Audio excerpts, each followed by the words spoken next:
अस्सलाम वालेकुम। क्या आप सबको मेरी आवाज़ आ रही है? ज़रा वीडियोज़ ऑन कीजिएगा। मैं देखूँ कौन इस वक्त फिजिकली यहाँ पे मौजूद है क्लास के लिए।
बाकी लोग वीडियोज़ ऑन करेंगे। अभी सिर्फ 16 लोग वीडियो पे हैं।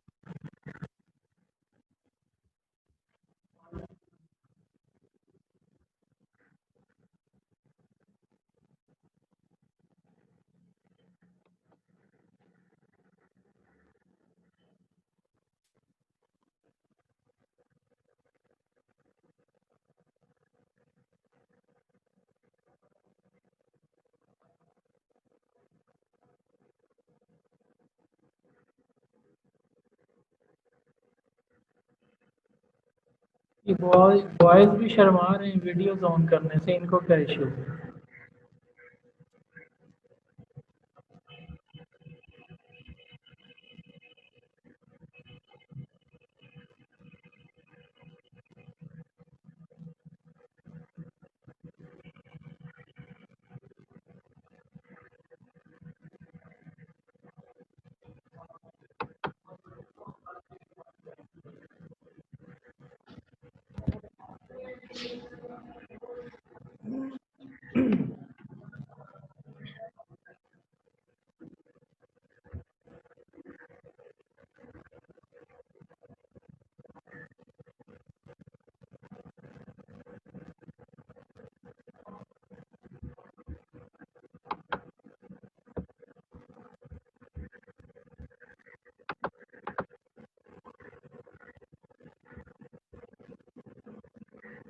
ओके, तो आज के लेक्चर पे चलने से पहले हम बात करेंगे प्रीवियस लेक्चर्स की। अगर किसी कोई स्टूडेंट मुझे लास्ट लेक्चर रिवाइज करवा दे तो फिर हम आगे बढ़ते हैं।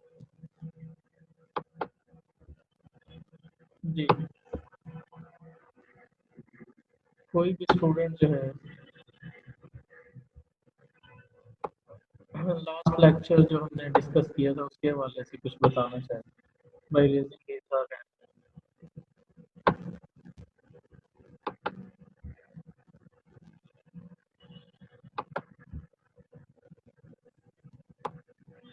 सर और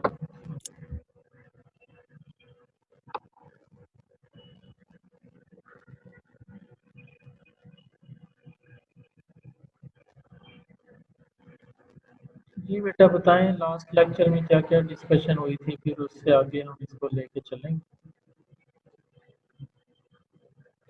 सर लास्ट लेक्चर में हमने पोलराइजेशन के बारे में भी सर पढ़ा था, और लाइन सेगमेंट भी, और उसके बाद हमने कुछ एग्जांपल्स की थी, उनको वेक्टर स्पेस बनाया था और फिर उसको हिल्बर्ट स्पेस बनाया था।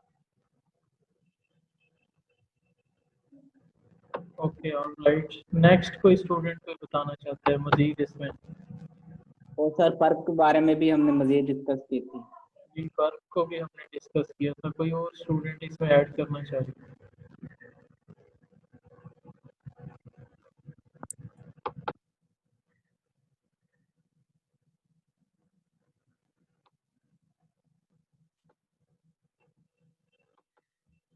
जी शोएब असलम। और इसके अलावा हमने लास्ट 2 लेक्चर्स में जो लास्ट वीक डिस्कशंस हुई थी,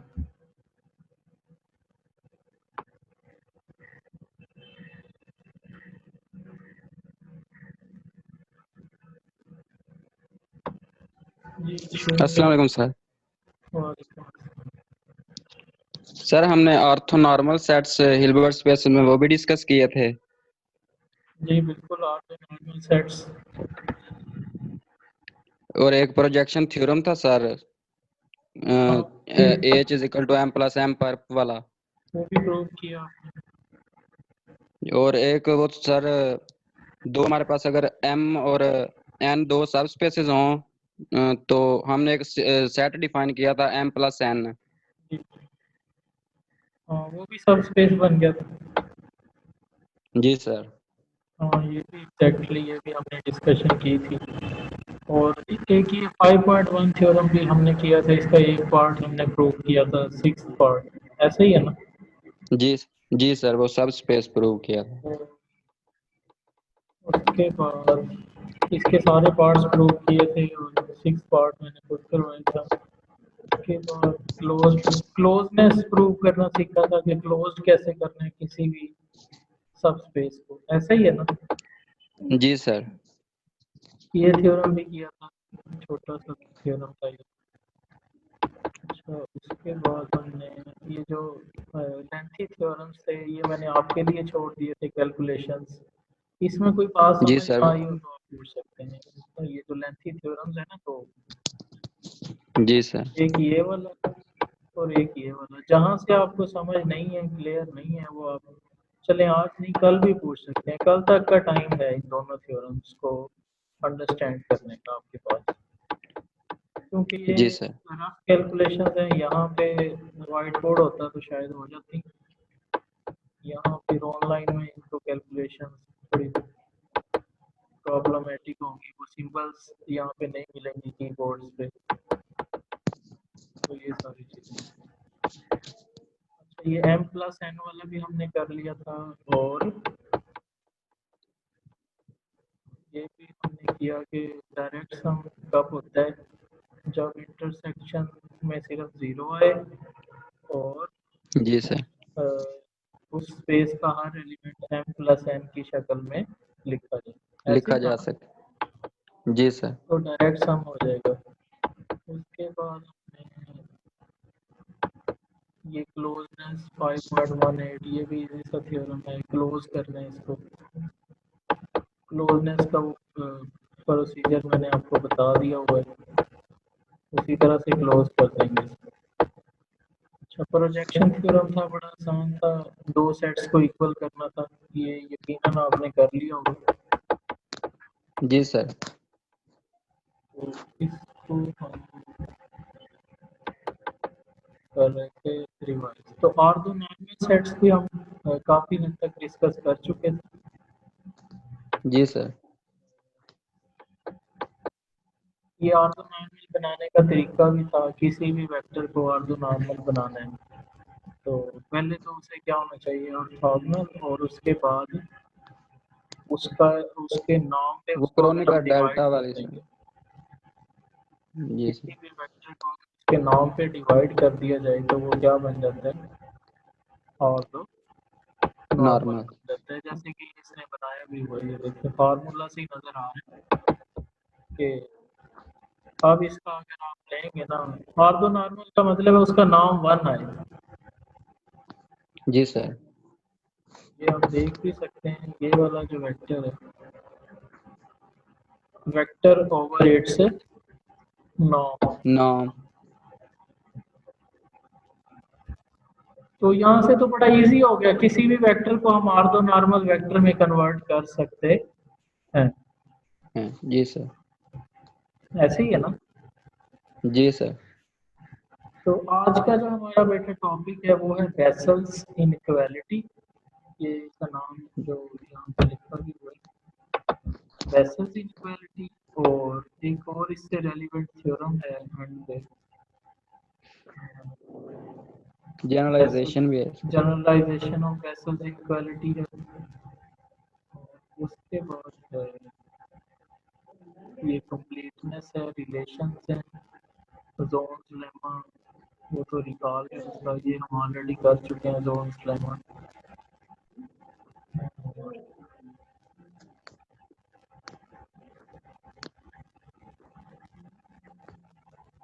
एक ये थ्योरम है, थ्योरम 5.31, ये आज हम करेंगे। और उसके बाद ग्राम स्मिथ ऑर्थोगोनलाइजेशन प्रोसेस।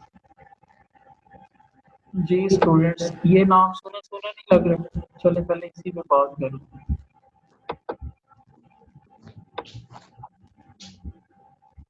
जी सुना हुआ ये नाम?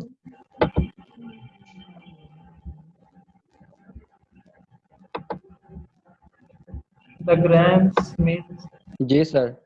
ऑर्थोगोनलाइजेशन प्रोसेस, ये कहाँ पे आपने इसको सुना था, कहाँ पे डिस्कशन? अलजबरा 3 में सर, अलजबरा 3 में सर। अलजेब्रा 3 में हमने वो सारा मेथड सीख लिया था कि किस तरह से कंस्ट्रक्ट करनी है।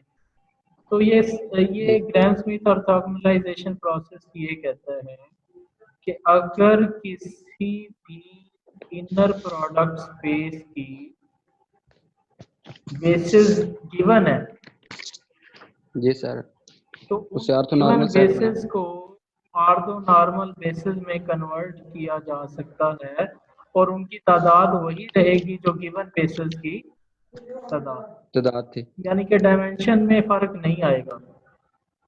जी सर। और हमने ये थ्योरम भी पढ़ा था कि एक वेक्टर स्पेसेस की एक से ज्यादा बेसिस सेट हो हो सकते सकती। हैं। तो अगर x1 x2 xn बेसिस हैं, तो e1 e2 e3 और जो नॉर्मल बेसिस वो भी उसी यानी कि इनर प्रोडक्ट स्पेस की होंगी।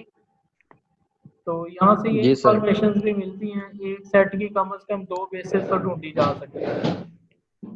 जी सर। एक वो पहले वाली, और अगर वो मिल जाती है तो उनके ऑर्थो नॉर्मल जो होंगे वो भी बनाई जा सकती हैं। जी सर।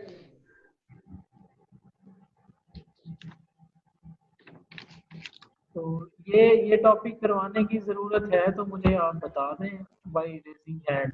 वैसे तो ये हमने ग्राम स्मिथ प्रोसेस किया हुआ है, ये सारा आप कर सकते हैं इजीली, इसमें कुछ नया नहीं है करवाने के लिए। तो it may be left for the reader. जी बेटा निमरा रियाज कुछ क्या? सर यही आपसे कहना था कि प्लीज ये टॉपिक करवा दें। अच्छा अच्छा, मैं समझा आप ये कह रहे हैं कि ये तो सारा ही हमने पढ़ा हुआ है, हमें इसमें इश्यूज नहीं है। नहीं मैं आपने कहा ना कि बता दें। मैंने यही कहा बता दें कि आपने कर लिया। नहीं सर प्लीज करवा दें। चलें इसको भी देख लेते हैं, इसको तो थोड़ा सा नेटवर्कली देखेंगे।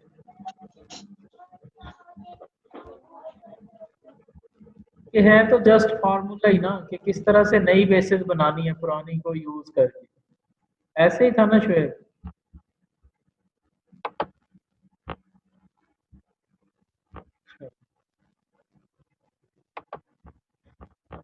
ओके, पहले इसी को थोड़ा सा जल्दी से हम देखते हैं, थोड़ा इजी टॉपिक है ये।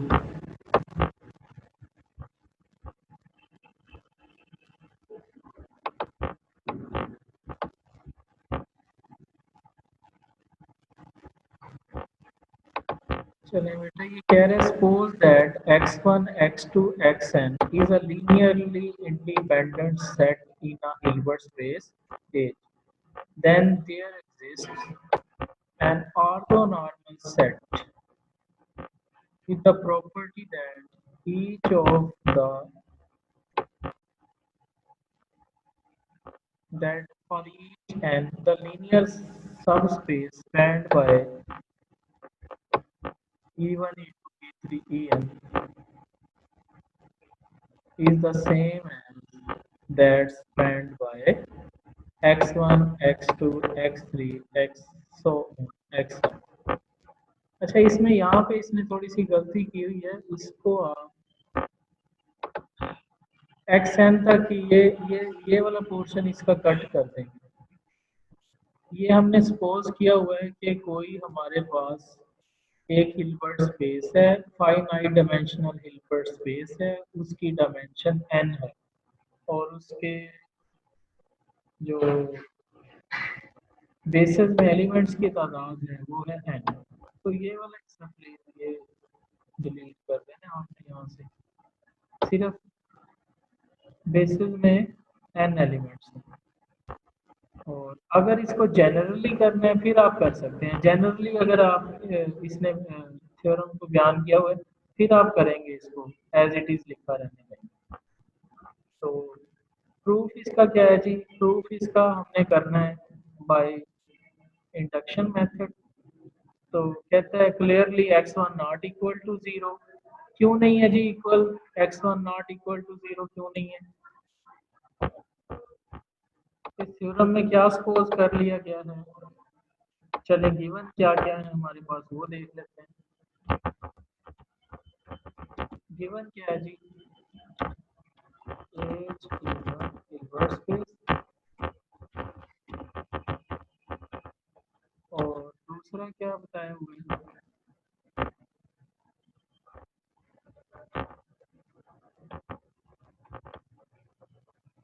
जी दूसरा इस थ्योरम में क्या गिवन है कि x1 x2 xn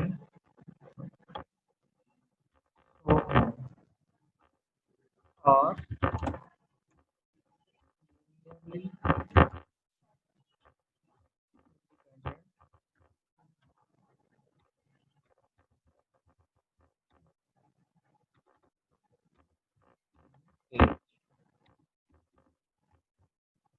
यही गिवन है।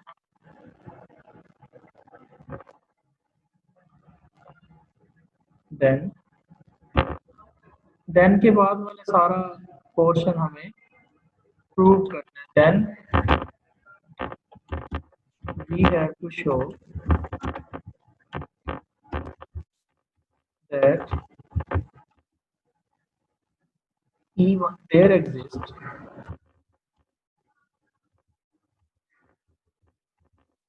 orthonormal vectors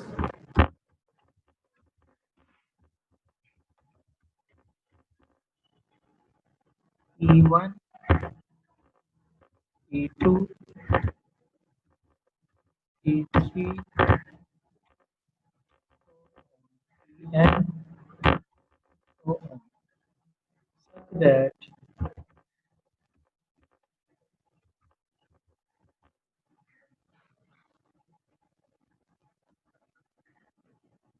these are linearly independent and form basis for independent. तो वो ऑलरेडी ही है, स्पैन कर रहे हैं मतलब वो फिर बेसिस बना रहे हैं। अब हमने बेसिस प्रूव करनी है। ये E1 E2 E3 वो ऊपर भी इंडिपेंडेंट है, ये भी इंडिपेंडेंट होंगे, तो प्रूफ जस्ट ये करना है कि ये भी बेसिस बना रहे हैं। पहले एग्जिस्टेंस है उसके बाद वो बेसिस बनाएंगे। ये दो चीजें हमने प्रूव करनी। अच्छा, इनको हम इसी यहीं से देख लेते हैं। कहते हैं certainly x1 not equal to 0। x1 0 क्यों नहीं है? क्योंकि ये सारे के सारे लीनियरली इंडिपेंडेंट है और लीनियरली इंडिपेंडेंट में आपको पता है कि कोई भी वेक्टर जीरो वेक्टर नहीं हो सकता। अगर H हिल्बर्ट स्पेस है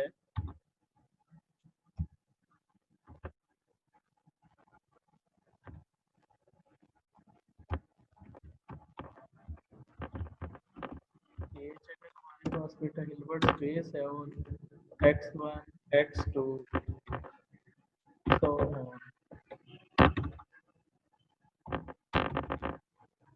xn so on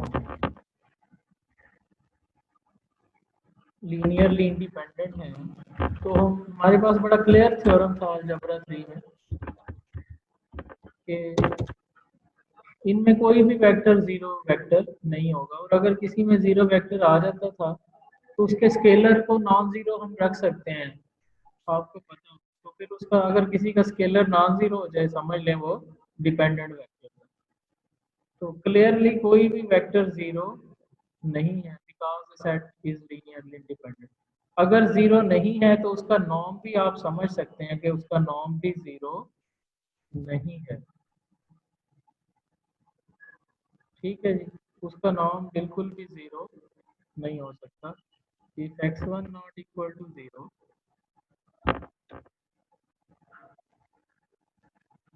देन, क्योंकि नॉर्म हमने पढ़ा था कि सिर्फ किसका जीरो है, नॉट इक्वल।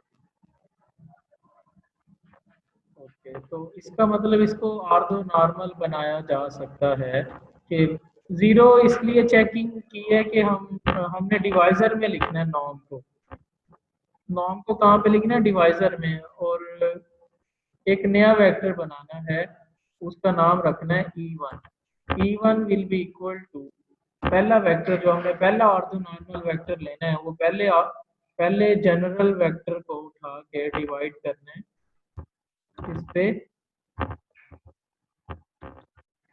ऐसे ही किया था ना वहां पे भी, ये पहला ऑर्थो नॉर्मल वेक्टर बन गया। अब आपके पास एक तो x1 x2 x3 x so on ये नॉन थे। ये कौन से वेक्टर्स थे बेटा? गिवन कह लें इनको या नॉन वेक्टर्स कह लें। ठीक है, ये नॉन लीनियरली इंडिपेंडेंट वेक्टर्स थे हमारे पास, गिवन थे थ्योरम की स्टेटमेंट में। प्रॉब्लम होगा तो प्रॉब्लम में ये गिवन होंगे लीनियरली इंडिपेंडेंट वेक्टर्स। तो इनकी हेल्प से वो कहते हैं हम ऑर्थो नॉर्मल वेक्टर्स तलाश करेंगे। पहला कहता है पहले के कॉरेस्पॉन्डिंग आएगा, पहला ऑर्थो नॉर्मल वेक्टर पहले के कॉरेस्पॉन्डिंग आएगा। पहले वेक्टर को किस पे डिवाइड कर देना है? उसके नॉर्म। तो अब दूसरा किस तरह से ढूंढना है जी? दूसरा किस तरह से ढूंढना है? कहते हैं पहले तो आप y2 बना लें। y2 किस तरह से बना लें? नाम उसने वैसे ही रखे हुए हैं, जो जिस तरह से मर्जी कर लें। कहते हैं जो x2 आपका गिवन है ना, उसमें से माइनस कर दें क्या? Linear combination of inner product of x2 with E1। E1 क्योंकि हम ढूंढ चुके हैं, E1 में भी यूज्ड और मल्टीप्लाई बाय। देखें इसमें सारी चीजें y2 ढूंढने के लिए, और फिर लेकिन एक्चुअली जो हमारा होगा वो वेक्टर वो होगा E2। डायरेक्ट भी नाम लिख सकते हैं, कोई इशू नहीं है यहाँ पे। E2 चले डायरेक्ट ही लिख लेते हैं। E2 will be equal to this one. उसने इस नोट्स वाले ने ऐसे लिखा है, चले हम इस तरह से लिख लेते हैं, ये वेक्टर ओवर इट्स नॉर्म। इसी का नॉर्म ले लेना है, जो भी इसका आंसर आएगा।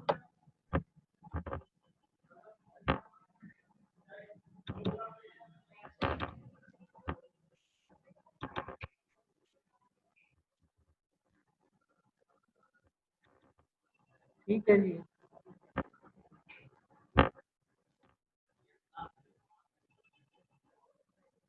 इसी तरह बेटा E3 किसके इक्वल हो जाएगा? और आप देखेंगे जब इनके आंसर्स आ चुके होंगे तो इनका नॉर्म लिया जाएगा तो 1 ही आएगा।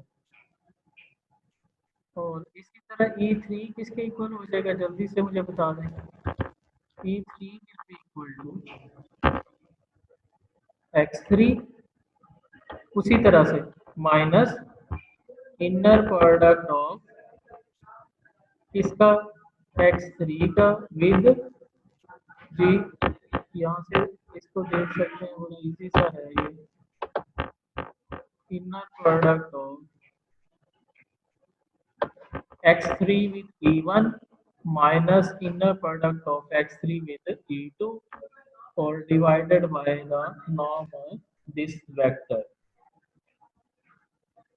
तो ये तो बड़ा आसान हो गया कि इस तरह से बनाना है। जनरल फार्मूला उसने बना लिया है। जनरल क्या बना लिया है, कहते हैं इस तरह से होगा ये जो भी ढूंढना है, वाई एन या ई एन, ये फार्मूला बन गया। ठीक है, और डायरेक्टली अगर देखें तो ये वाई एन को अगर निकाल के देखें तो ये हो जाएगा। ये अभी हमने तलाश किए हैं ऑर्थो नॉर्मल वेक्टर्स, उनके कॉरेस्पॉन्डिंग। फिर वो कहता है the process terminates,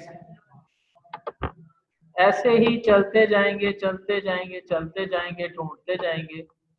the process terminates, ये तरीका रुक जाएगा अगर एक्सन की तादाद जो थी वो फाइनाइट थी, क्योंकि उसके कॉरेस्पॉन्डिंग उतने ही हमने ऑर्थोनॉर्मल वेक्टर्स तलाश कर लिए हुए होंगे। और वहीं पे अगर तीन एलिमेंट्स थे x1 x2 x3, तो उनके कॉरेस्पॉन्डिंग e1 e2 e3 आ जाएंगे। अगर 5 थे तो 5 आ जाएंगे। अगर इनफाइनाइट हैं तो इनफाइनाइटली, यानी कि कंटिन्यूस रहेगा ये प्रोसीजर, टर्मिनेट नहीं होगा, खत्म नहीं हो पाएगा, क्योंकि उसके कॉरेस्पॉन्डिंग निकलते रहेंगे हमारे पास। अच्छा ये है। Also note that yn not equal to 0 because yn भी कहता 0 नहीं हो सकते, क्योंकि xn लीनियरली इंडिपेंडेंट है और उनका लीनियर कॉम्बिनेशन कभी भी 0 नहीं हो सकता। सिर्फ उसी सूरत में 0 हो सकता है जब वो स्केलर उसके 0 हो जाए।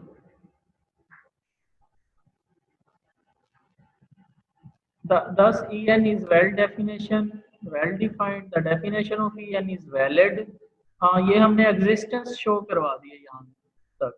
From the construction it is clear that En is linear combination of x1 x2 and x2 is a linear combination of e1 and e2। ये एक दूसरे के लीनियर कॉम्बिनेशन बन जाते हैं। Similarly x3 is a linear combination of e1 e2 e3 and e2 is a linear combination of x1 x2 x3।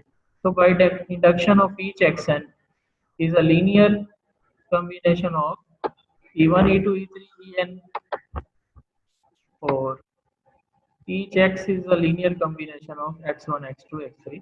और फिर कहता है इनका नॉर्म लिया जाए, वो भी 1 आ रहा है। और फिर कहता है कोई से दो डिफरेंट का इनर प्रोडक्ट लिया जाए, कहता है वो भी 0 आ रहा है। ये आप चेक भी कर सकते हैं, कोई से दो डिफरेंट का लेंगे तो 0 आ रहा है, कोई से दो सेम का लेंगे तो 1 भी आ रहा है, क्योंकि हमने कंस्ट्रक्शन ही ऐसी की है।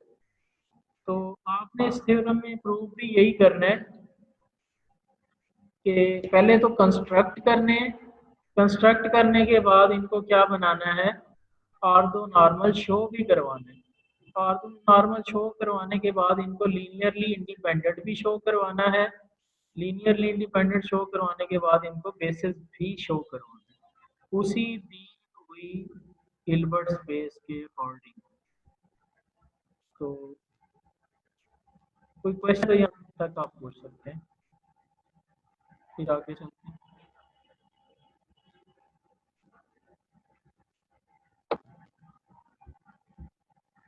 जी एनी क्वेश्चन?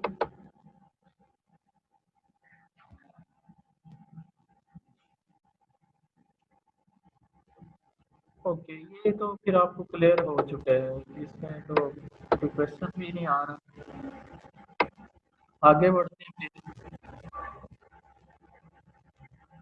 बेसल इनइक्वालिटी की तरफ चलते हैं। बेसल इनइक्वालिटी क्या कह रही है हमें?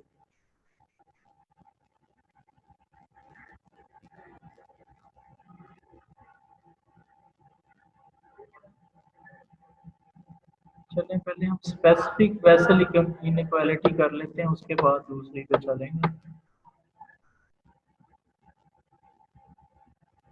अच्छा गिवन क्या क्या है जी, जल्दी से हम इसको लिख लेते हैं, इस मीटिंग के एंड होने से पहले हम इसको लिख लेते हैं, कॉपी कर लेंगे जी। थ्योरम क्या कह रहे हैं बेसल इनइक्वालिटी का जी, कहता है कि एक आपके पास हिल्बर्ट स्पेस, हिल्बर्ट मीन सारी बातें समझ आनी चाहिए आपको हिल्बर्ट का नाम लेते ही, कि इसके एलिमेंट्स इनर प्रोडक्ट की तमाम प्रॉपर्टीज को ओबे करते हैं और इसके अंदर जितनी भी कॉशी सीक्वेंसेस हैं, एज के अंदर बनने वाली सारी कॉशी सीक्वेंसेस कन्वर्जेंट हैं, उसी हिल्बर्ट स्पेस के अंदर ही कन्वर्जेंट है। तो ये दो चीजें गिवन है। और तीसरी चीज क्या दी हुई है, एस। एस एक सेट ऐसा लिया हुआ है जो कि क्या है, सारे उसमें कौन से वेक्टर्स हैं, ऑर्थोनॉर्मल, यानी कि उनका नॉर्म 1 है और वो कोई से दो डिफरेंट का लेंगे तो वो इनर प्रोडक्ट 0 आ रहे हैं, सेम का लेंगे तो 1 आ रहे हैं। ये ऑर्थोनॉर्मल सेट है।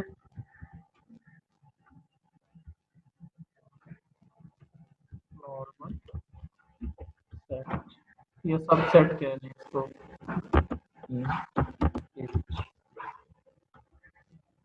तो कहते हैं कोई एलिमेंट हमारे पास है एक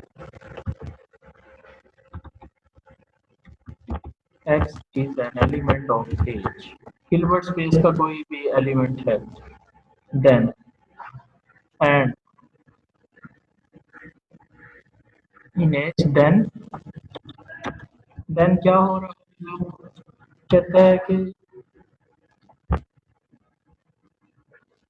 आप उस x का,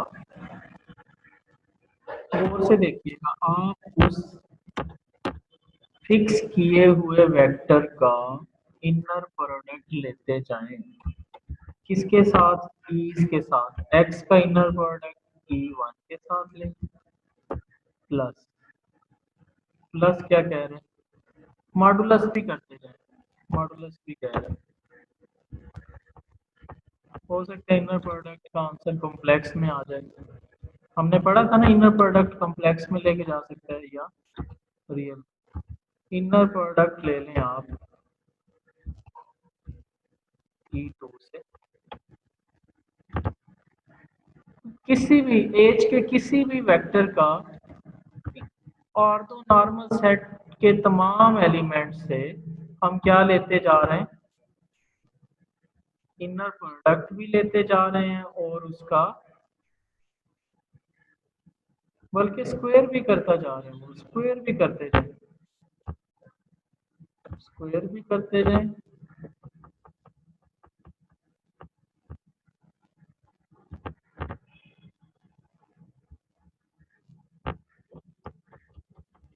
प्लस हो, कहां से कहां तक, फाइनाइट डायमेंशनल है और कितने वेक्टर्स हैं, n वेक्टर्स हैं, तो n तक समीशन ले जाएं।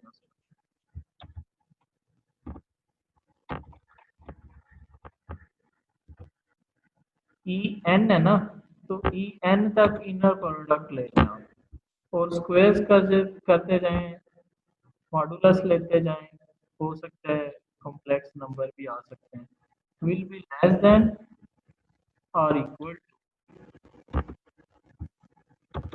वो जो x लिया था उसका नॉर्म कर लें, उसका स्क्वायर कर लें, उससे हमेशा लेस होगा। एक गिवन वेक्टर है x या कोई सा भी वेक्टर है x इन एज, उसका उन सारों से इनर प्रोडक्ट ले लें, कहते हैं ऑर्थोनॉर्मल वेक्टर्स के साथ।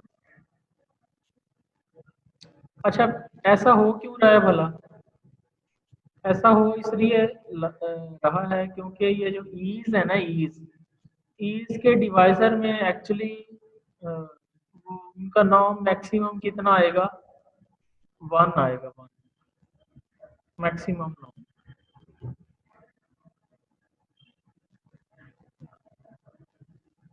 तो ये हम इसके प्रूफ की तरफ चलते हैं,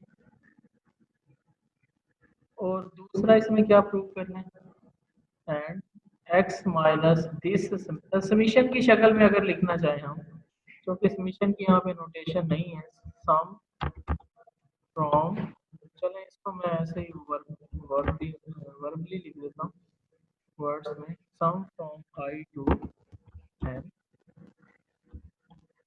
इस तरह से लिखेंगे जी।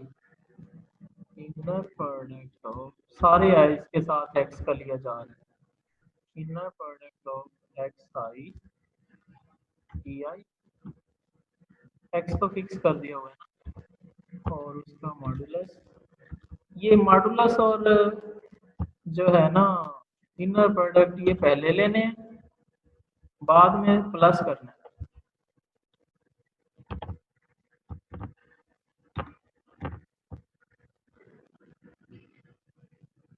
इस पे सम लगाओ, इज ऑलवेज लेस देन और equal to the norm of X with square.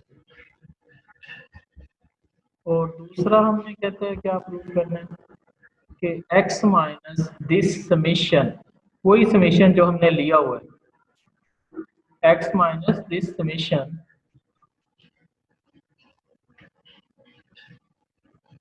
is perpendicular to every ej, is perpendicular to every ej, and x minus this summation is perpendicular to whole s। ये तो understood बात है, जब हर ej पे perpendicular हो जाएगा तो सारों पे ही हो जाएगा, पूरे सेट एस पे ही हो जाएगा। तो ये चीजें हमने बेटा इसमें प्रूव करनी है बेसल इनइक्वालिटी। इसकी स्टेटमेंट की समझ आ गई है, क्या क्या हमने प्रूव करना है। गिवन वेक्टर्स हैं, ऑर्थो नॉर्मल वेक्टर्स हैं, उन सारों का इनर प्रोडक्ट लेना है, किसी ऐसे ही एक्स एलिमेंट उठा लेना उसके साथ, और फिर हमने प्रूव करना है कि वो उसके नॉर्म से, नॉर्म के स्क्वायर से सारे समेशन लेस रहते हैं।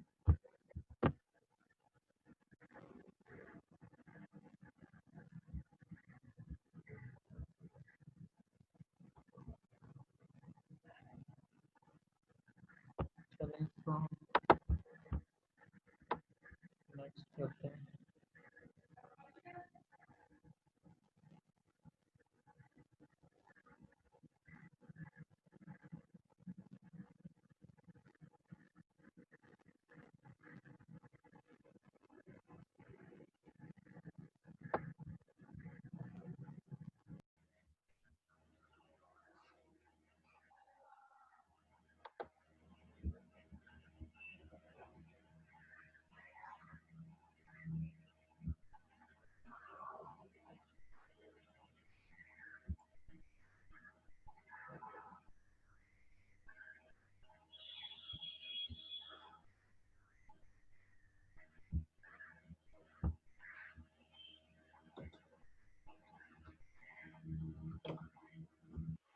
अच्छा ये बेटा आप मुझे बता सकते हैं कि ये जो मैं लिखने जा रहा हूँ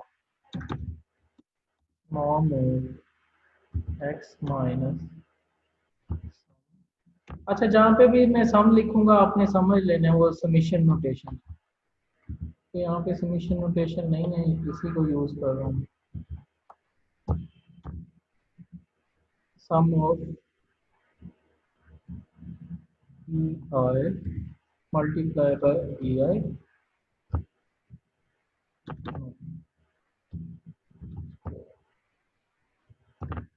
कोई भी स्टूडेंट मुझे बता सकता है कि ये मैंने क्या लिखा है, वेक्टर लिखा है, स्केलर लिखा है, कांस्टेंट लिखा है, कोफिशिएंट लिखा है, क्या लिखा हुआ है ये नॉर्म के अंदर वाली है जो ये चीज, कोई भी स्टूडेंट बता दे।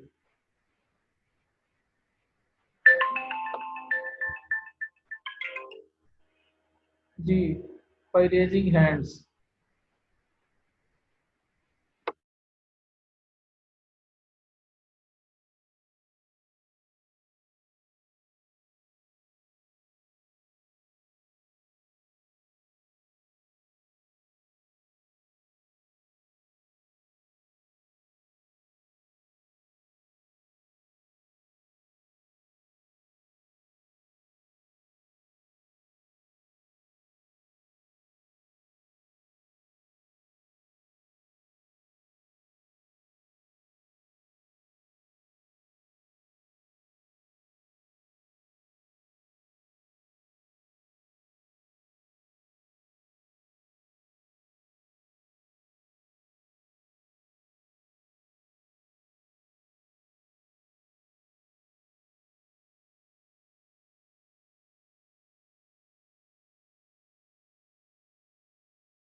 जी ज़ीशान बताएंगे, मार ज़ीशान है रोल नंबर सर ये स्केलर है। स्केलर है, पक्की बात है। नॉर्म के अलावा हाँ जी पूछ रहा हूँ, नॉर्म के बगैर ये जो अंदर वाली टर्म है, सर, फिर वो वेक्टर होगा सर। अंदर वाला ये जो सारा, ये मैं दोबारा से इसको हाईलाइट कर रहा हूँ, ये वाली चीज़ नॉर्म के बगैर। सर फिर वेक्टर है ये। अच्छा, किस तरह से है वेक्टर? सर क्योंकि जो हमारे पास दी हुई ये एक्स है, ये खुद तो वेक्टर ही है ना सर। हाँ वेरी गुड, ये एक्स वेक्टर है। और ये जो सम है, सम ऑफ इनर प्रोडक्ट, ये क्या है? सर ये स्केलर है। स्केलर है। और जो ई आई है, सर जो जी ये सर ये भी स्केलर ही है। तो वेक्टर में से स्केलर कैसे माइनस कर सकते हैं? एक्स में से आप कह रहे हैं ये सारे स्केलर्स हैं, सर वेक्टर है, बल्कि सर वेक्टर है, ये वेक्टर है सर। वेक्टर में से तो वेक्टर ही माइनस हो सकते हैं ना। जी सर, ये वेक्टर है, ये वेक्टर है। और ये स्केलर जब वो मल्टीप्लाई वेक्टर से होगा वो वेक्टर ही बनेगा सर। हाँ, ये जो ई आईज थे ना, ई आईज, ये सारे क्या थे? और दो नॉर्मल ये वेक्टर वेक्टर्स है। थे, और दो नॉर्मल वेक्टर्स थे, तो जी वेक्टर्स ही सर। थे ना। जी तो सर। उनको हमने हर वेक्टर को किया स्केलर से मल्टीप्लाई, इनर जी सर, प्रोडक्ट फिर भी स्केलर ही होता है ना। तो फिर भी वो जी रहा सर क्या? ओवरऑल क्या रहा? वेक्टर। वेक्टर। Sir vector. और उन वेक्टर्स को सम भी कर लिया, समीशन भी लगा दिया, तो भी वो क्या रहे? सर एक फिर भी नया वेक्टर वेक्टर ही बन है। गया। वो जो वेक्टर बना, वो उस एक्स में से कहते हैं माइनस कर दो, तो फिर भी क्या रहेगा? वेक्टर ही रहेगा सर। वेक्टर रहेगा। और वेक्टर लेने के बाद, माइनस करने के बाद एक नया वेक्टर आएगा, उसका नॉर्म लेके उसका स्क्वायर करना है। और हमें पता है कि किसी भी वेक्टर का नॉर्म, नॉर्म की पहली प्रॉपर्टी है, वो क्या होता है? ग्रेटर देन और इक्वल टू जीरो। जीरो। तो या जीरो लेस देन और equal to every norm. Zero जो होता है ना, किसी भी वेक्टर के नॉर्म से क्या होता है? हमेशा लेस ही रहता है। सर या इसको उलट करके पढ़ेंगे तो किसी भी वेक्टर का नाम जीरो से क्या रहता है? ग्रेटर या इक्वल। ग्रेटर देन और इक्वल। ये उसने यहाँ से स्टार्ट लिया है, पहली प्रॉपर्टी से, नॉर्म की पहली प्रॉपर्टी से स्टार्ट लिया है। और इन दी एंड वो बेसल इनइक्वालिटी की तरफ लेके जाएगा हमें, बेसल इनइक्वालिटी को प्रूव करके। ये अब देखिएगा, इसने लिखा हुआ है ना, ऑब्वियस लिखा हुआ है, ऑब्वियस नॉर्म की पहली प्रॉपर्टी है। ओबीएस ना लिखता, यहाँ पे क्या लिख देता? By first property of norm, norm of every vector is greater than और इक्वल टू जीरो। जीरो। तो जीरो से ग्रेटर ले लिया। अब उसने दूसरे स्टेप में क्या किया है? हमने पढ़ा हुआ था कि अगर समीशन है, जी सर। नॉर्म है, तो नॉर्म का मतलब क्या है? दो दफा उसी इनर वेक्टर प्रोडक्ट का का अपने आप के स्क्वायर। साथ क्या कर दो? इनर प्रोडक्ट कर दो, यही था ना। इनर प्रोडक्ट ले लें। ये असल में ये नोटेशंस जी मैं सर। बार बार आपको बता रहा हूँ, ये इनर प्रोडक्ट वाली बना लेंगे ये साथ। नॉर्म का मतलब क्या था? जिस भी वेक्टर का नॉर्म है, उसका आपस में क्या है? इनर प्रोडक्ट ले लें। इनर प्रोडक्ट है। जैसे कि मैं यहाँ भी लिख देता हूँ, नॉर्म का और इनर प्रोडक्ट का रिलेशन था कि हमने देखा भी था, एक्स माइनस वाई, नॉर्म का फार्मूला भी हमने बनाया था, किसके इक्वल होते हैं हमेशा? स्क्वायर रूट ऑफ जी inner product of x minus y with itself. और यही था ना formula? Comma x minus y. Yes जी सर। यही था ना फार्मूला, जी सर। Square root. और अगर स्क्वेयरिंग बोथ साइड्स कर दें, तो एक्स माइनस वाई का नाम का स्क्वायर, और ये स्क्वायर रूट इधर से ये खत्म हो हो जाएगा इनर जाएगा, प्रोडक्ट से। ऐसे ही है ना, स्क्वायर रूट खत्म हो जाएगा। देखिए उसने सेकंड स्टेप पे पहुंचने के लिए यही किया जी हुआ है, सर। यही किया हुआ है ना। और उसके बाद उसने जी नॉर्म सर। इनर प्रोडक्ट की प्रॉपर्टीज लगा दी। कौन सी लगाई भला? उसने कहा कि पहली पे है, जो पहली पोजीशन पे है, उसको तोड़ा जा सकता है इनर प्रोडक्ट को, ये वाली लगाई उसने। ये जी sir. inner product of x plus y with z may be written as inner product of x z plus plus inner थी इनर ना ये product property y inner product की, जी सर। क्योंकि ये हमने एलिमेंट्स किसके लिए हुए हैं बेटा, इन हिल्बर्ट स्पेस के लिए हुए हैं, तो इनर प्रोडक्ट को इनर प्रोडक्ट की प्रॉपर्टीज को ओबे कर रहे हैं। करें वाई अच्छा ये हो गया, इसकी हेल्प से हमने वो तीसरा स्टेप बना लिया कि ये इस x का इस x के साथ ले लिया, फिर इस x का इस समीशन के साथ ले लिया, फिर इस समीशन का इस x के साथ ले लिया, और इस तरह से ये प्रॉपर्टीज लगा के 4 पीसेस इसने बना दिए। तो ये बन गया। उसके बाद x inner product with x आ गया, minus summation j from 1 to n x inner product with ej। और हमें पता है जब किसी चीज को सेकंड, ये लैम्डा वाली प्रॉपर्टी थी, inner product x with ky, तो k को अगर बाहर निकालना चाहते थे किस तरह से आता था k बाहर, सर सेकंड के प्लेस ऊपर से। बाहर आ जाएगी सर। हाँ सर, कॉन्जुगेट के आ ऊपर जाता बाहर था ना, जी सर। सेकंड प्लेस से अगर उठाते थे। तो ये देखें, जी ये सर। स्केलर जो है ना, समीशन वाला स्केलर जो है एक्स ई जे, ये चूंकि इनर प्रोडक्ट है यहाँ पे, जैसा कि आपने खुद ही बताया, ये इन्होंने जीशान ने, कि ये जो था हमारे पास ये स्केलर था इनर प्रोडक्ट, ठीक है, स्केलर था ना। इस पूरे को ही आप समझ लें कि ये लैम्डा है, स्केलर है, इसको हम बाहर लेके जाना जी चाहते हैं। सर। बाहर लेके जाएंगे तो ये देखें क्या बनेगा उसका कॉन्जुगेट, और अंदर क्या बच जाएगा, x inner product with ej। ठीक है, ये क्लियर है यहाँ से।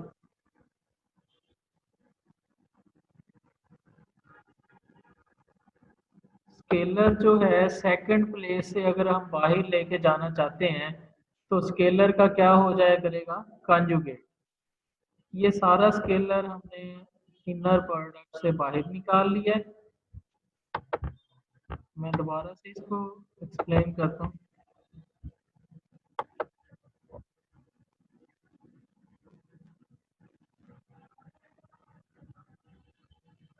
ये सेकंड टर्म की बात कर रहा हूँ, ये सारा बेटा स्केलर है,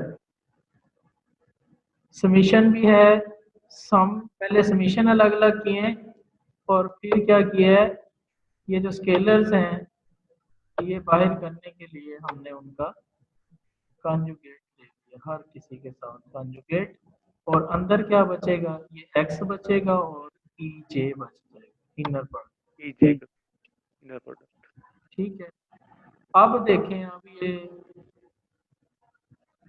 सारे क्या बनेंगे। आप कोई मुझे बता सकता है ये सारी टर्म क्या बनेगी, वेक्टर बनेगी, स्केलर बनेगी? ये स्केलर ही बनेगी। हाँ, अब ये स्केलर बनेगी। और ये वाली, ये जो x inner product with x है, सर स्केलर ही है ये भी स्केलर है। तो आप वेक्टर और स्केलर पे बड़ा कड़ी नजर रखनी पड़ेगी, क्योंकि वेक्टर में से सिर्फ वेक्टर माइनस हो सकता है और स्केलर में से सिर्फ स्केलर माइनस हो सकता है या प्लस हो सकता है। अच्छा, इसी तरह इसको एक्सपेंड कर लिया, इसी तरह उसने इसको एक्सपेंड कर लिया। तो यहाँ पे उसने इसको देखें, ये रफ सी कैलकुलेशन है, वैसे तो आपको ये खुद करनी चाहिए। चलें, अच्छा यहाँ पे पहुंच गए, कर करा के उसने यहाँ पे उसे ले आया और बेसल इनइक्वालिटी उसने प्रूव कर ही दी। क्योंकि बाकियों के साथ उसका इनर प्रोडक्ट 0 हो जाएगा, प्लस माइनस हो जाएंगे, दो टर्म्स बचेंगी, एक X inner product with X और दूसरी summation X inner product with E J square, और वो greater than or equal to 0 होगी और माइनस वाली टर्म उधर भेज देंगे, वो less than or equal to X norm square हो जाएगी। अब दूसरी चीज हमने जो करनी है वो क्या है, दूसरा पार्ट उसके साथ वो करवाना है परपेंडिकुलर, तो बस फिर उस टर्म का उसके साथ क्या ले लें, इनर प्रोडक्ट ले लें। इनर प्रोडक्ट अगर तो आ गया 0 तो हम कह देंगे कि ये परपेंडिकुलर है, और अगर एस के हर एलिमेंट के साथ इनर प्रोडक्ट 0 आ रहा है तो पूरे एस पे परपेंडिकुलर। इसमें इतना वो नहीं है, वो तो यानी कि यहाँ पे करने वाली चीज, तो ये आप कर लेंगे। ये छोटी सी असाइनमेंट है। If EI is an orthonormal set in a Hilbert space H and if X is any vector in H, then the set EI is either empty or countable। तो ये अभी आपके काउंटेबल वगैरह ये मैंने आपको नहीं करवाया, तो लिहाजा फिलहाल इसको ना पोस्टपोन ही करेंगे इस असाइनमेंट। अच्छा, जनरलाइजेशन में वही चीज आ गई है, पहले I फ्रॉम 1 to n था, अब I फ्रॉम 1 to infinity है, जितने भी वेक्टर्स हो जाएं इन्फिनिट वेक्टर्स हो जाएं, तो ये भी आप उसी तरह से कर लेंगे फाइनाइट और इनफाइनाइट के लिए। जनरलाइजेशन है इसकी। अच्छा, ये थोड़ी सी डेफिनेशंस लिखी हुई हैं, इनको आप देख लीजिएगा। रिलेशन की डेफिनेशन लिखी हुई है। इक्विवेलेंस रिलेशन क्या होता है ये आप जानते हैं? इक्विवेलेंस रिलेशन क्या होता है? कोई स्टूडेंट मुझे बताना चाहेगा? इक्विवेलेंस रिलेशन की 3 प्रॉपर्टीज थी, कोई भी बता दे। ये मैंने आपको करवाई भी थी अलजेब्रा में, इक्विवेलेंस रिलेशन। कोई भी स्टूडेंट बताना चाहे फिर, नहीं तो मैं इसको एक्सप्लेन करूँ।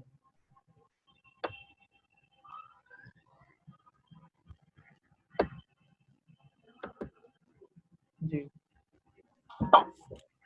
सर इक्विवेलेंस रिलेशन के लिए ट्रांजिटिव प्रॉपर्टी सेटिस्फाई होनी चाहिए, सिमेट्रिक प्रॉपर्टी सेटिस्फाई होनी चाहिए, और सर थर्ड एक और भी थी। थर्ड थी रिफ्लेक्सिव। जी सर। बल्कि रिफ्लेक्सिव जो थी ना फर्स्ट थी, ठीक बताइए आपने तीनों। तो रिलेशन क्या था? रिलेशन ये होता है कोई ना कोई डिफाइंड कोई फार्मूला कोई ऐसा होता है कि उसके मुताबिक हम फिर चेक करते हैं। ये इक्विवेलेंस रिलेशन की, इसको हम यहीं से देख लेते हैं। कहते हैं late P be a set of elements, suppose there is a binary relation defined between certain pairs A and B of P expressed symbolically। इसको हम कैसे पढ़ेंगे? A is related to B। Relation कोई भी हो सकता है, हमें अभी रिलेशन नहीं बताया गया किस तरह का रिलेशन है, लेकिन ये बताया हुआ है कि ए और बी आपस में रिलेटिव्स हैं। हो सकता है वो बाप बेटा हो सकता है माँ बेटी हो सकता है माँ बेटा हो। हमें रिलेशन नहीं बताया हुआ, दो एलिमेंट्स बताए हुए हैं, कहते हैं बस ये रिलेशन है कोई, whatever the relation is. ठीक है, तो प्रॉपर्टीज क्या है? A is related to B, less than नहीं पढ़ना इसको हमने पढ़ना है A is related to B and B is related to C, then A is related to C। ये ट्रांजिटिव थी। A is related to A, हर एलिमेंट अपने आप के साथ रिलेटेड होते हैं। ठीक है, और दूसरी थी ये हमारे वहां के मुताबिक symmetric. A is related to B and B is related to A, then A is equal to B। Anti symmetry या सिमेट्री प्रॉपर्टीज इसको कहा जाता है। then P is said to be partially ordered set.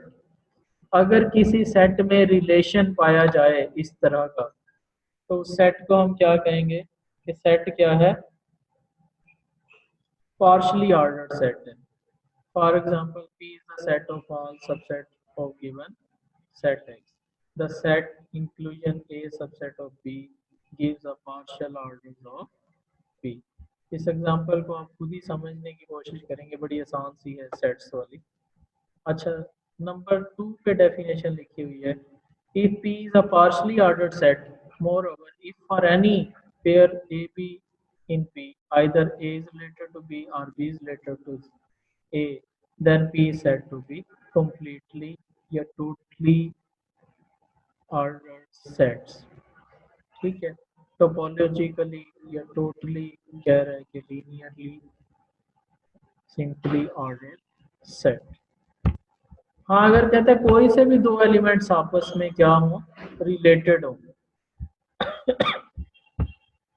Relation कोई भी दिया हुआ हो, हमें उससे कंसर्न नहीं है, तो वो क्या होंगे, पार्शली ऑर्डर्ड सेट से क्या बन जाएगा, कंप्लीटली ऑर्डर्ड सेट बन जाएगा.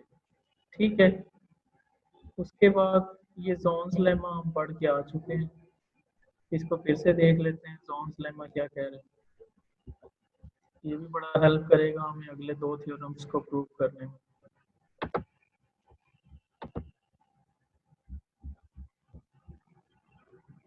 जी, जोन्स लेमा की क्या थी स्टेटमेंट जो आपने रियल एनालिसिस में की थी.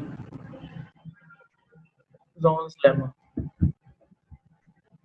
कहते हैं हमारे पास एक सेट है, non empty set, partially ordered भी है. अब पार्शली ऑर्डर्ड समझ रहे हैं ना, डिफरेंस दोनों के दरमियान देख लें. पार्शली ऑर्डर्ड क्या है, A is related to B,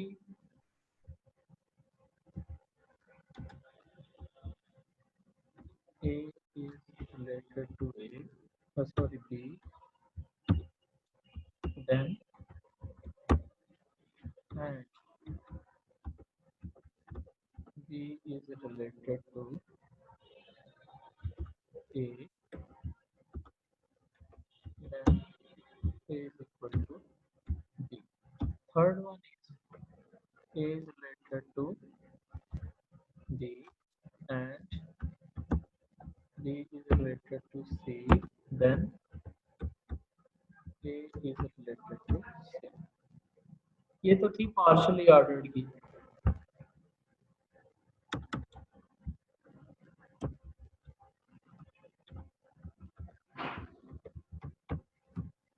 ordered set.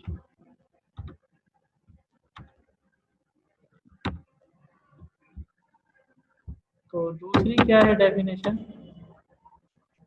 Ordered set या कंप्लीटली ऑर्डर्ड सेट. कंप्लीटली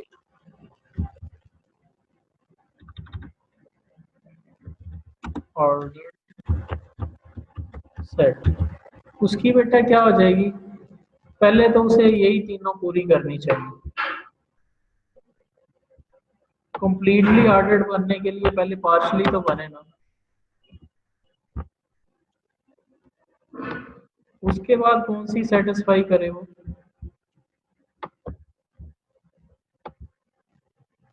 ये एक्स्ट्रा है. चौथी प्रॉपर्टी भी उसको सेटिस्फाई करेगी. फॉर एनी टू एलिमेंट्स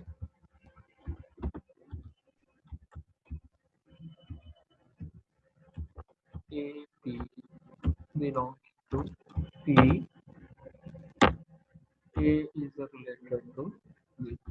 कोई से भी दो एलिमेंट्स उठा लें, वो दोनों आपस में क्या होने चाहिए, रिलेटेड होने चाहिए. फॉर एग्जाम्पल हमारे पास सेट ऑफ रियल नंबर है, सेट ऑफ रियल नंबर,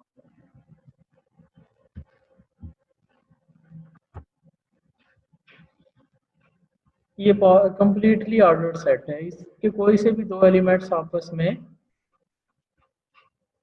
क्या है विद, अब ये इस ऑर्डर के तहत, ऑर्डर मैंने कौन सा लिया हुआ है, लेस देन। आर के कोई से भी दो एलिमेंट्स को आप उठा लें, कोई छोटा होगा कोई बड़ा होगा, आर के कोई से भी दो एलिमेंट्स को उठा लें, अपने आप से या तो छोटा होगा या इक्वल होगा। ठीक है, तो ये चीजें हैं सारी ऑर्डर सेट के हवाले से। यानी कि मैं ये वाला आपको दे रहा हूँ, set of real numbers with respect to relation less than और इक्वल। ठीक है, तो ये ऑर्डर सेट है। इसी तरह आप बहुत सारे उसमें टोपोलॉजी में देख सकते हैं ऑर्डर सेट। और अच्छा, जोन्स लेमा क्या कह रहे हैं, late P be a non-empty partially ordered set with the property that every completely ordered subset of P has an upper bound, then P contains at least one maximal element। Maximal element वही least upper bound से मिलता जुलता concept है कि उसका सबसे बड़ा जो है ना वो एलिमेंट। जी, का कोई सवाल है दीदी निमरा रेहान? जी बेटा, कोई क्वेश्चन है आपका, पूछें। जी सर।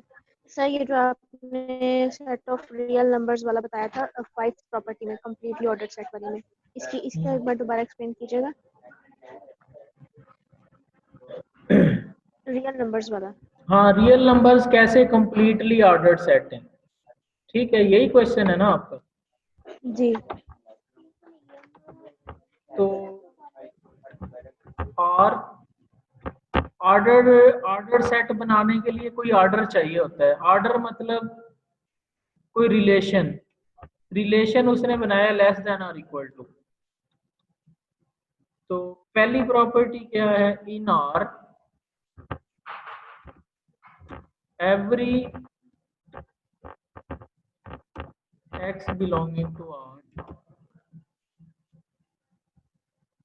इज, क्या है,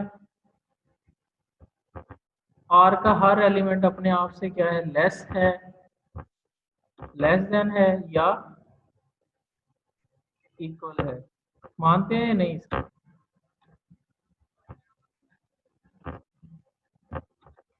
ऐसा हो रहा है या नहीं हो रहा?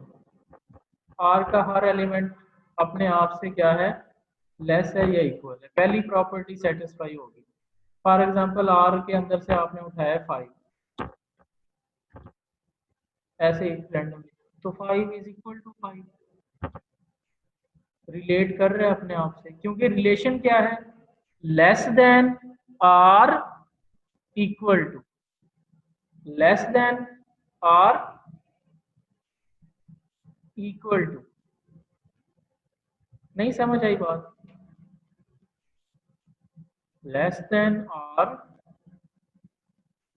इक्वल टू है ये रिलेशन, तो इक्वल भी हो जाए फिर भी रिलेशन सेटिस्फाई हो जाएगा, लेस भी हो जाए तो भी रिलेशन सेटिस्फाई हो जाएगा। ठीक है, और दूसरी प्रॉपर्टी क्या थी, ए इज लेस देन और इक्वल टू बी, एंड दूसरे ही लम्हे हम कह रहे हैं बी, ये तो हमेशा ही होता है, बी इज लेस देन और equal to A, then A is exactly equal to B, ऐसा भी हमेशा होता है। जैसा कि यहीं से ले लें, अगर आप लिखते हैं 6 इज लेस देन और equal to 6 and 6 is less than और equal to 6, then 6 is equal to 6, इसमें ऐसा हो रहा है। तीसरा क्या है, 5 इज लेस देन और equal to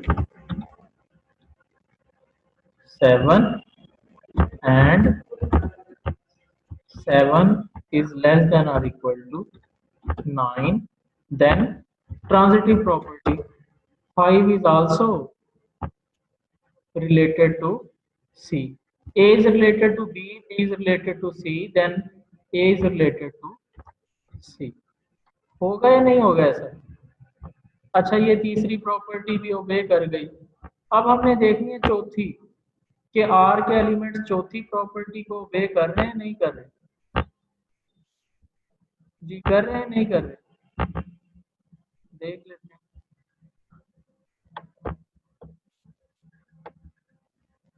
any two elements उठा लेते हैं, कोई से भी, जो आपका दिल करे वो बता दें।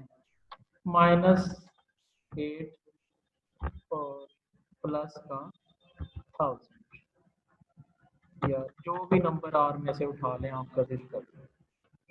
उनके दरमियान ये वाला रिलेशन है या नहीं है, लेस देन और इक्वल टू का। हाँ, कोई एक लेस है दूसरा ग्रेटर है, तो ये रिलेशन पाया जा रहा है। -8 is less than -8 is less than or equal to this one। तो रिलेशन तो पाया जा रहा है, तो इसको हम दूसरे लफ्जों में क्या लिख सकते हैं? फॉर एनी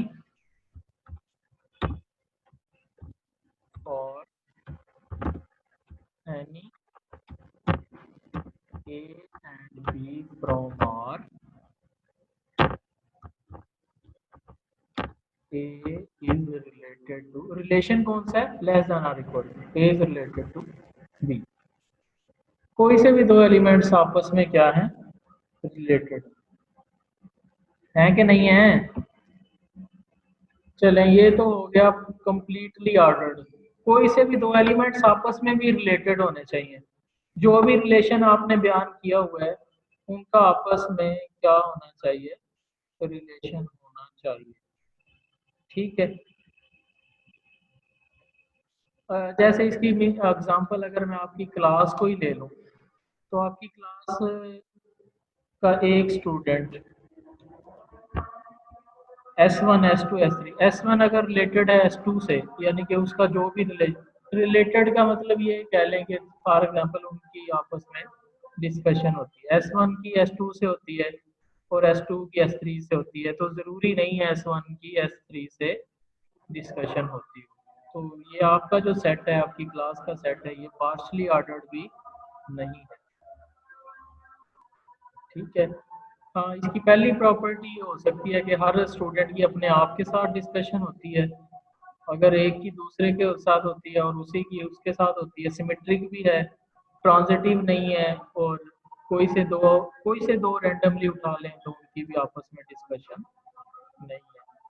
कोई से भी दो रैंडमली उठा के देखने होते हैं, तो वो पार्शली भी नहीं है और कंप्लीटली ऑर्डर्ड सेट भी नहीं है। अगर उस रिलेशन पे रह के देखें, रिलेशन कोई और बदल दें तो शायद हो जाए। सिर्फ क्लासमेट का रिलेशन है कि क्लासमेट्स हैं, तो हर स्टूडेंट अपने आप का क्लासमेट है। अगर ए बी का क्लासमेट है, बी सी का, तो ए बी सी का है। रिलेशन बदलने से शायद वो order set, completely order set बन जाए। अब भी अगर किसी को कंप्लीटली ऑर्डर्ड और पार्शियल ऑर्डर्ड की समझ नहीं है तो मैं फिर एक्सप्लेन कर दूंगा। फिर आप आगे बढ़ते हैं। ये जोन्स लेमा हो गया। जोन्स लेमा कहता है कम से कम उसके पास एक मैक्सिमल एलिमेंट होगा। तो ये थ्योरम है, every non zero Hilbert space H contains a complete orthonormal set. कि किसी भी हिल्बर्ट स्पेस के पास एक ऑर्थोनॉर्मल सेट होता है। वो तो हम देख ही आए हैं कि उसके पास ऑर्थोनॉर्मल, ग्रैम स्मिथ ने बता दिया कि उसके पास ऑर्थोनॉर्मल सेट ऑफ वेक्टर्स होगा। ना भी हुआ तो हम उनको खुद ऑर्थोनॉर्मल बना लेंगे। लेकिन अब वो कहते हैं वो जो भी होगा वो कंप्लीटली ऑर्डर्ड सेट होगा, कंप्लीट ऑर्डर्ड सेट। अब हमने कंप्लीटनेस शो करवानी है उसको। ठीक है। इस थ्योरम में ये आप खुद करेंगे, ये सारा थ्योरम।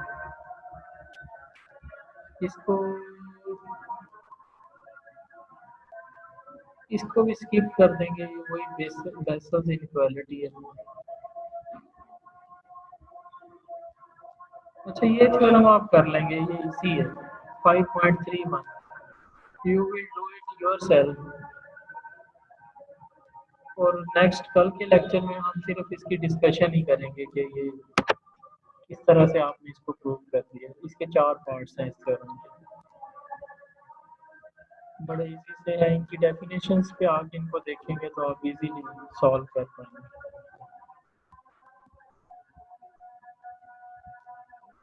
ग्राम स्मिथ प्रोसेस हम ऑलरेडी कर चुके हैं।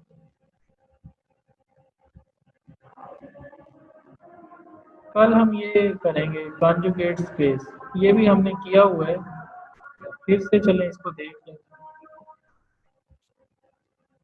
मिड से पहले लास्ट लेक्चर है, इसको हम देख लेंगे और आपके answer question through out the course आपके कोई क्वेश्चन होंगे वो भी सुने जाएंगे कल।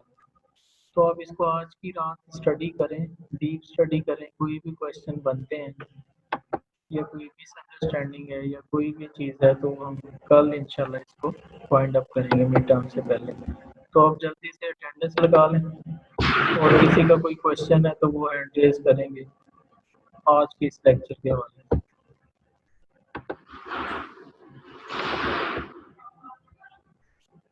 जी कोई भी क्वेश्चन है आप पूछ सकते हैं।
जी बेटा पूछें, आपका क्या क्वेश्चन है? अस्सलाम वालेकुम सर। सर ये जो भी आपने कंप्लीट ऑर्डर पे और पार्शियल की जो आप प्रॉपर्टीज दे रहे हैं ना, इसकी नहीं समझ आ रही।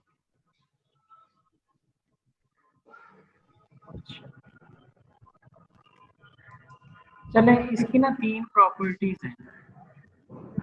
जी सर, ठीक सर है, ये बुक में मिल जाएगी। पहले तो रिलेशन को समझने की कोशिश करें कि किस रिलेशन के तहत हमने चेक करना है कि ये सेट ऑर्डर्ड सेट है या नहीं है। जी सर। किसी भी सेट के लिए पहले वो रिलेशन बताता है कि इस रिलेशन के तहत ये सेट है या नहीं है। जैसा कि मैंने एग्जांपल दी, आपकी क्लास का एक सेट है, जी सर। इसको हम ऐसे ही तो नहीं कह देंगे कि ये ऑर्डर्ड सेट नहीं है। जी सर। तो हम पहले पूछेंगे कि ऑर्डर कौन सा है, रिलेशन कौन सा है, किस रिलेशन पे इसको जज करना है कि ये ऑर्डर सेट है या नहीं। जी सर। तो अगर तो ये रिलेशन ये बनाना है कि ये सारे क्लासमेट्स हैं, रिलेशन ऑफ क्लासमेट्स।